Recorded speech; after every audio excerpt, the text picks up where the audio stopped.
হরে কৃষ্ণ, দণ্ডবোধ প্রণাম। শ্রীকৃষ্ণ হচ্ছেন পরমেশ্বর ভগবান। তিনি জড় এবং চিন্ময় সমস্ত কিছুর সর্বমূল কারণ।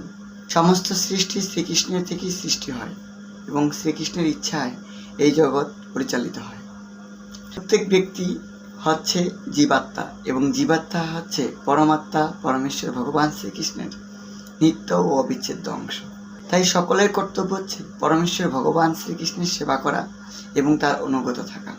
ভগবানের সাথে যখন জীব যুক্ত থাকে তখন জীব প্রকৃত সুখী হয় এবং সুখে থাকতে পারে, অন্যথায় জীব কখনো সুখী হতে পারে না। ভগবানের ভাবনায় না যুক্ত না থাকলে সে কখনো সন্তুষ্ট হতে পারে না, কিংবা তার বুদ্ধি কখনো স্থির হতে পারে না। নাস্তির বুদ্ধির অযুক্তস্য ন চ যুক্তস্য ভাবনাঃ ন চ ভাবয়ত শান্তির্যস্য কুতঃ সুখম। যে ব্যক্তি কৃষ্ণ ভাবনায় যুক্ত নয়, তার চিত্ত সংযত নয় এবং তার পরমার্থিক বুদ্ধি থাকতে পারে না। আর পরমার্থ চিন্তাশূন্য ব্যক্তির শান্তি লাভের কোনো সম্ভাবনা নেই। এইরকম শান্তিহীন ব্যক্তির প্রকৃত সুখ কোথায়? অর্থাৎ আমাদের সকলকেই কৃষ্ণ ভাবনায় যুক্ত হতে হবে। কৃষ্ণ ভাবনা বলতে বোঝায় কৃষ্ণকে তত্ত্বত জানা এবং কৃষ্ণের ইচ্ছা অনুযায়ী কর্ম করা।